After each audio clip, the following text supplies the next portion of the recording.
Oh. Okay. Okay. So we're back. A little bit of news going around town. News. Yes. It's upsetting. It's upsetting. It's serious stuff. It's things unfucking necessary. Something that doesn't happen very often here in town. Crime is obviously always going to be a thing. Crime in a mass aspect. They were trying to make it kind of like not like a mass murder, but like multiple homicide. So from the resources that I got from it, this happened on Thursday. Granted, previous story we were speaking about how going on the strip Friday. Yep. It didn't stop me or anybody else from doing what we were doing, but it just makes you aware of your surroundings when situations are happening, especially when we're dealing with people that you do not know. Yes. Just prior to the conversation we were having a minute ago for the last episode, we stopped at the gas station and I was tired. I didn't want to get an energy drink because I knew we were going to grab, like drinks, like little mixed drinks and stuff like that on the way. So I got a little energy shot and I asked I was in line waiting before we went on the strip, and I had asked the counter guy, do you have like 5-hour energy or something like that? Normally I don't drink those things because they're fucking garbage. But I needed something quick in order to get you going, because I just got off of work. Right. And we were about to walk around the strip, so I need all the energy I can get. And we were walking out, and I had both the girls with me in front of me, and this guy followed us out of the gas station. Whoa. And he goes, "Hey Ben," he goes, "So I heard that you wanted to kind of wake up." And I look at him, I'm like, "Okay." And he goes, "Yeah, I got a multivitamin back in my car if you want it." Some random guy I don't know. And I look at him, I was like, "Nah, man. I was told as a kid not to take candy from strangers." He's like, "Come on now." He's like, "Oh, yeah, it's funny." He goes, "All right, you sure?" And I was like, "Yeah, I'm good." He's like, "Oh, okay." So just like it's little interactions like that. You don't know what people are going to go by. Another thing. Another thing from the strip. Another one. Sorry, I got to double back to before we get into the serious topic was there's promoters on the strip that are trying to promote strip clubs. Yeah. And a promoter walks by and he starts handing cards to people. He goes, "All right." He goes, "Anybody want to go to Sapphire for anything?" And he goes, "Hand me a card." I was like, "Nah." He goes, "I got my M&Ms. I'm good because we got M&Ms for the thing." And he goes, "Nobody wants some warm titties, huh?" Warm titties going around. And he's handing out the cards. And I just start cracking up laughing. I was like, okay. That's weird. But it's just so... Human interaction with strangers is going to be a thing when you're coming to Vegas. Yes. Because you're coming across people that you've never met before. Yes. It's always... Of all personalities. It's always a good thing. And when I'm training officers is to be in something called like a position interview. Meaning if I'm making a conversation with you, I need to make sure that I have the ability to close the gap, close the distance, but still have space to back the fuck off. I'm not going toe-to-toe and stepping with you. No, it's like that 6 feet rule. Yes, that sense of awareness needs to always be a thing. And so to lead to the story, there was an unfortunate stabbing on the strip like around 11:48 a.m. Right in front of the Wynn. From what I got, for the most part, is this is a guy that was coming out of California. He was supposed to be coming here to Vegas to stay with his friend. I'm not going to even bother putting this guy's name out here just because it doesn't really matter. He's irrelevant. He doesn't matter. But this was a guy that was an immigrant that came out of Guatemala that came to California. He wanted to come live here in Vegas. The guy he was supposed to live with shot him down and said, "You know what? I don't want you living here." So the guy wanted to get a trip back to California, and he was supposed to be a chef. Now I'm gonna pause you right there real quick because that's where I would have sympathy at first. Yes, because I understand. He's trying to do something, and he said that he was a chef trying to live in Vegas and cook and do his own thing. It's part Someone was supposed to take him in, and it does. It also makes a point to say that you don't know your actions. Keeping a promise for somebody, that might have been their last straw. He might have saved somebody, like everybody's life. Exactly. Yes. Had he followed through, not like, "Oh, I know you came here with all your savings and you have nothing left." Well, it's kind of like you said, like when you were a runaway back in the day. You know what I mean? If it wasn't for you coming to stay with me, not saying you would have done something. No, and that's the same thing. Is that and I'm thankful for even to this day is that there'd been a time I was a runaway, I was homeless, and I had nowhere to go, and I was a kid pretty much just fighting for the most part. And I'm like, you get to a point where when you become hungry and you're younger, that you want to do things reckless. Say, "Fuck it." And he was the only person that literally took me in, took all of my shit, and I was living in his living room until I could build myself back up. Granted, trust me, the minute I had a foundation, I'd gotten 3 jobs. I was working at Smith's, I was working at Tilly's, and I started pushing to get my liquor license so I could be bartending. And I told myself I will never, ever revert back to doing and that's why I say in the beginning part of this story I had sympathy. It's moving forward, it's the end part where you can go fuck yourself. It's the end part. So this individual was trying to sell his kitchen knives to make money, and something came across the line where he came across 4 showgirls doing the show shit, taking pictures and shit. They stand with people. He had asked, people had been rude to him the entire time on the fucking bus, and he had asked security some chauffeur to ask. No, you know what it was? He'd asked a chauffeur for a ride to California, or at least contact ICE so they could deport him back to Guatemala. Which makes no sense. Just because he wanted to get home for whatever reason, you know. Right. So when he'd asked security about being able to sell his knives somewhere before he got arrested, security told him to jump off in front of a train. Yeah. Which I don't know how that fucking works. Maybe, who knows? I mean, yeah, but it's Vegas. It became a thing where the guy got consistently shit on. Yes. And Vegas doing what it is. If you're not strong-willed, this town will eat you up. Yep. And so, you know, it'd shoot him up, spit him out. His last thing was he saw these showgirls saying that he wanted to take pictures with them. These showgirls started backing away from him because they thought he was weird. And he just pulled his knife out. He stabbed one in the back, stabbed another one, started attacking people in the crowd. He got into about 8 people until one of them died. And then another one died right afterwards. It was the whole concept of just somebody who had a mental breakdown, couldn't take doing anything anymore, and then got to the point of, if no one will take me home, if nobody will take care of me, then I'm gonna do something to get attention. No, that's I'm not justifying it, but I get but that's a bullshit. I get the concept of, like, this is what homeless people do. So let's say Mosley, for instance. This person's homeless. He's psychotic. Yes. Schizophrenic. Homeless. But did Mosley ever kill anybody? I don't know. As far as you knew, because I worked with Mosley for 10 years before you came out. Yes, you're the one who told me about Mosley when I first started. When Mosley trickled in, it's like, when Mosley would get so fed up with being outside, knowing that he had nowhere else to go and it was too hot or too cold, he would stop giving a fuck. He would commit a crime, and his crime was, from the last one I remember, is that there's a marketplace inside of the casino at Mandalay. He went in there, grabbed a bunch of chips, a bunch of fucking drinks, and started eating and drinking this stuff, smeared all his face, and then waited for security. Right. It's kind of like, he never attacked anybody, and Mosley he did attack somebody. There was a female That's fair. I'm gonna give you that. There was a female that was coming over Luxor, and same thing. People were, you know, talking shit to him and stuff like that, and he was laying almost butt ass naked on top of the pretzel shop, some place called Pretzel Time, in between Mandalay Place and Luxor, and some drunk female, you know, went and smacked him on the butt, and he got up. See, that's provocation. Beat the shit out of her. I'm not justifying it. No. But that was provocated. I'm just saying people that was provoked. But yes, you're right. Motive. When you have nothing to lose. When you have nothing to lose, and you're like, because it's either I'm homeless, alone by myself, I need to get some kind of reaction. But that's the thing, is like, look what happened. People happen to be in the wrong place at the wrong time when someone had a mental break. So mental health is a scary fucking thing to deal with. It is. It's what's crazy to me is, like, why are we resorting to violence? I get if you wanted to yell. I get if you wanted to.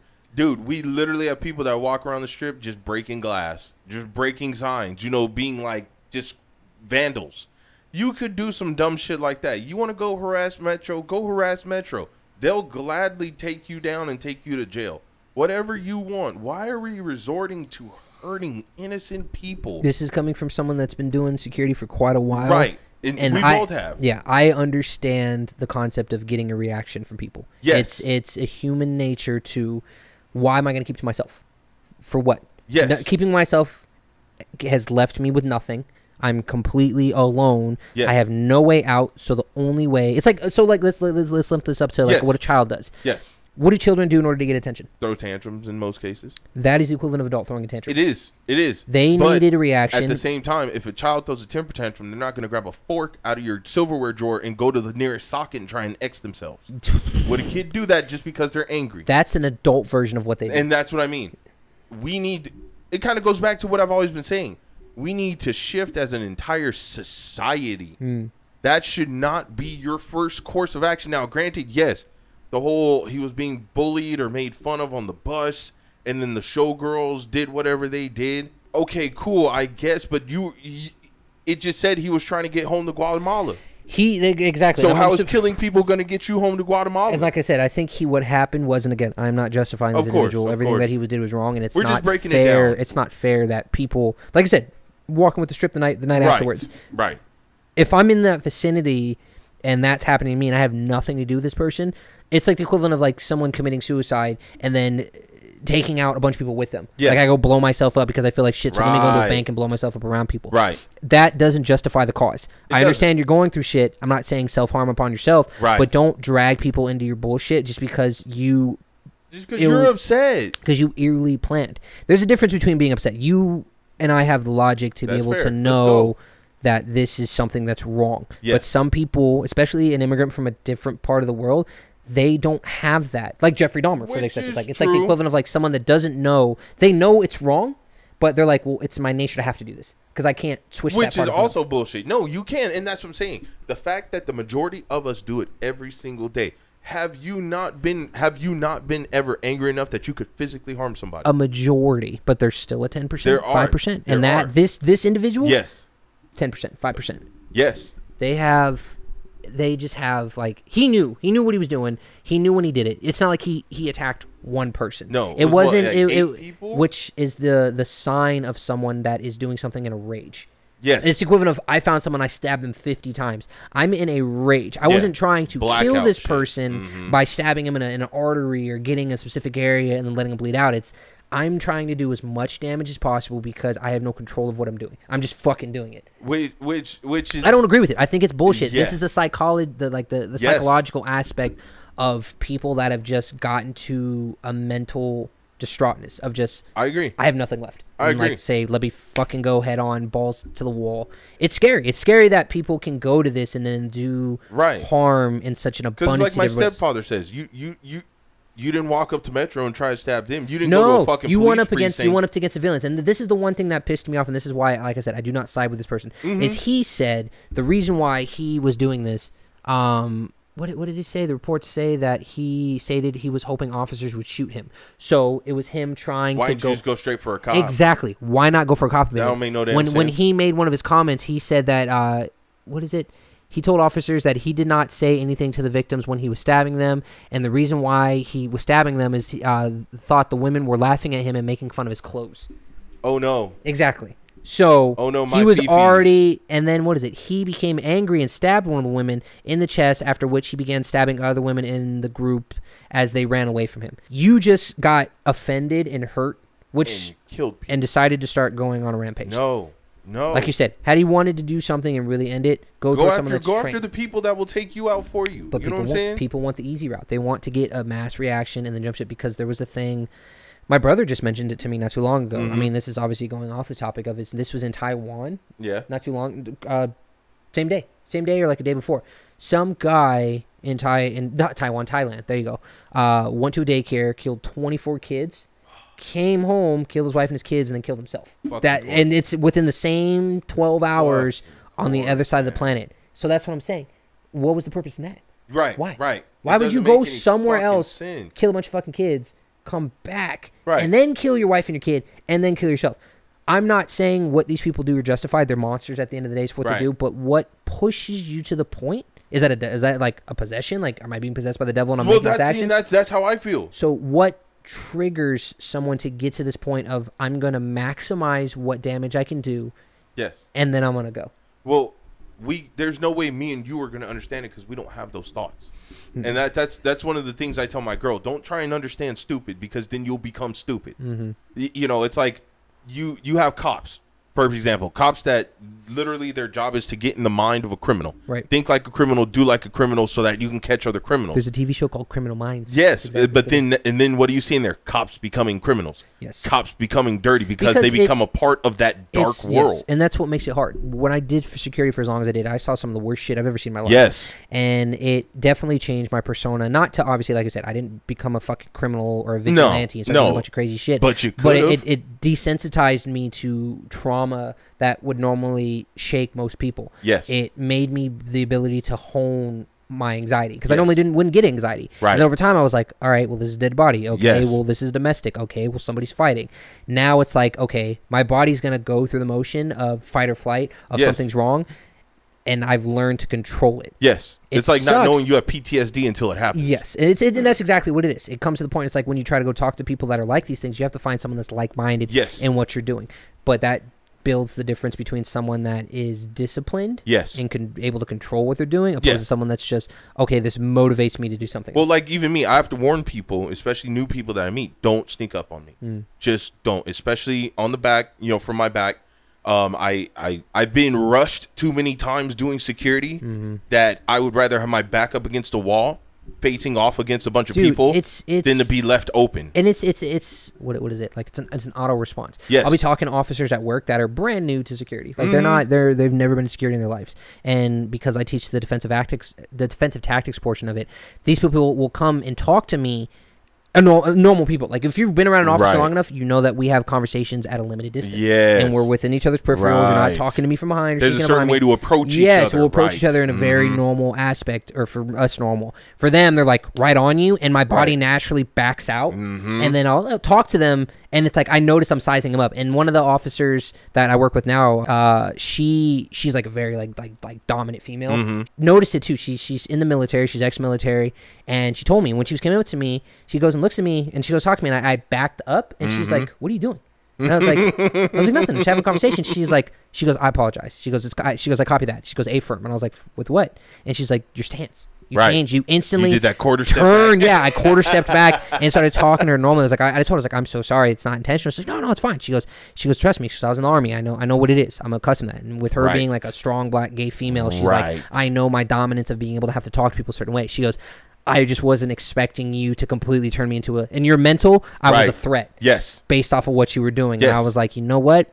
That's just who I am as a person. It's who I am. Yeah. My girl, she makes fun of me. She's like, "I love when you go in your Power Ranger pose," because she'll like creep around the corner or I'll turn around and she'll be standing there, and I'll instinctively put my hands up to either throw a punch or to guard from a punch, because like I said, doing security, I've had all types of shit come at me. Your stance is already proactive. There was a thing, I'll add it off to a light note to end this episode.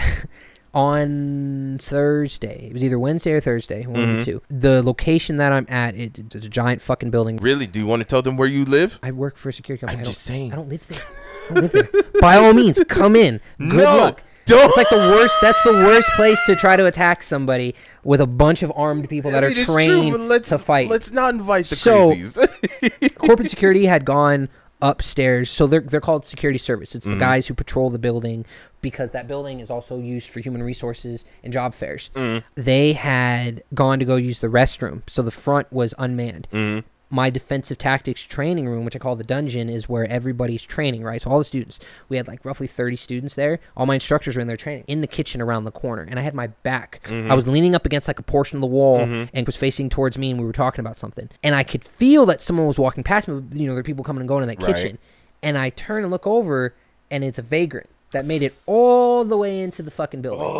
And she's looking around, and instantly I knew it was a vagrant because clothes are fucking dirty. It was a tiny little like WFA white female adult, and she had a Paw Patrol fire truck hat on. Damn it. So she comes up and looks around. So I'm backed into a corner. Yeah. And I'm like, well, fuck, I have nowhere to go. There's a table there's a table next to me. I'm there in the corner, and because on the other side of the wall, kind of comes out to kind of like cut her off, and this lady walks right up to me, and I was like, "Hey, can I help you?" And I go to my POI stance, mission interview, bladed stance. I got my hands up, and I'm like, "Hey, can I help you?" Because granted, HR comes in and works in there too on the third floor, but they kind of look like fucking cave people. They're just they work around computers, and they don't go out during the day. No sunlight. No sunlight. Just yes, vampires. So first I thought it was an HR person, but then I was like, okay. I looked up the clothes. I saw the outfit. She had a plastic firefighter hat on that said Paw Patrol, and I was like, okay. So I was like, can I help you? And she looks around. She goes, yeah, I'm looking for something. I'm like,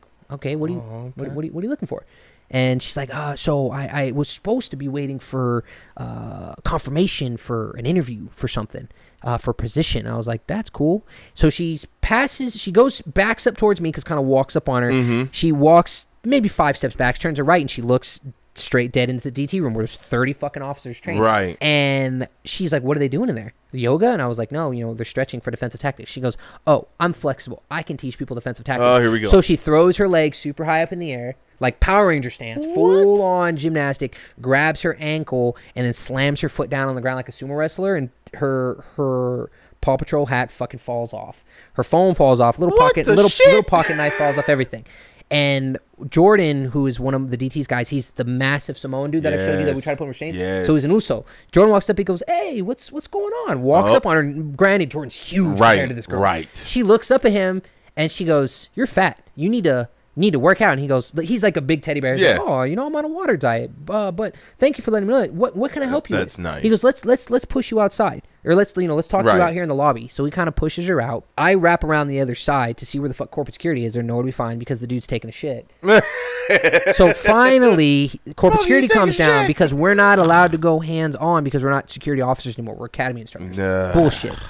Corporate security walks up on her. Security services kind of pushes her out. She says, well, I'm your guys' new director, so I'm going to need to stay here for a while. You guys just keep doing your job. I'm just going to watch. Oh, yeah. Definitely not. Yeah. And she goes, look at this car lot. See this lot? All these cars, these are my cars. I own every one. You pick what car you want, I'll give it to you. Yeah. And the guy's like, yeah, sure. Yeah. So let's walk you out this way and we can talk. So he walks her out. We're kind of behind. She's pointing at all the cars, seeing what cars are there and talking to the guy, saying that, she's the director of security. And in order for them to keep their jobs, they'll have to lose weight. And wow. It was just, good job. At the end of the day, it ended up turning into anything. What's funny is because we sent out in the group chat that there was a vagrant that came down in a Paw Patrol hat. Right. I turn around and all of my team, which is like most of the guys, everybody has handcuffs in their fucking hands. Ready. Just 2 sets of handcuffs. Ready. And then one of the guys, Cruz, comes down and he goes, who we got to fuck up, seafood?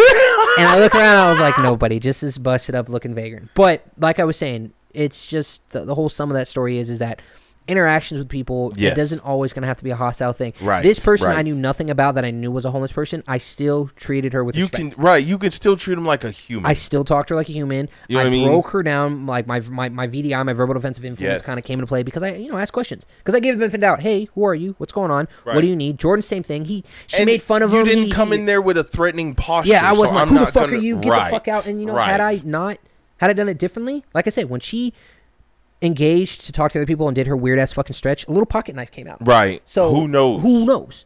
Could I overpower her? Yes, but could have gotten stabbed. Why? Right. Why would I want to be wrestling a vagrant? Right. When you're talking to somebody and you're dealing with a certain kind of person that might not be mentally stable, right? Take the time to kind of break down their psyche. I need to know. It's a psyche valve. Well, just be a human. Be human. You know what I mean? If they say hi, say hey, have a good day. Keep it civil and match or counter if it's anything more hostile, but keep your distance and have the conversation. Yes, I don't unless you're buying me dinner or you're my family, right? Like my friends who are my family. Right. I have no reason to be that close to you. Right, and that's what I'm saying. Being a street performer as well, that's a dangerous job. On the Strip, I met all of the street performers pretty much in that general area of a Hawaiian marketplace, and they've told me some of them have been stabbed. It's scary, robbed, and it's like the very next night. I went down to the fucking Strip, and they're still replaced. Showgirls like still the Sims, like the fucking Sims. They just pulled 2 more from the sky and put them down there. They kept fucking working, still doing their job. Because that's Vegas, man. That's all about money, baby. Always growing. Okay, if your eyes aren't green,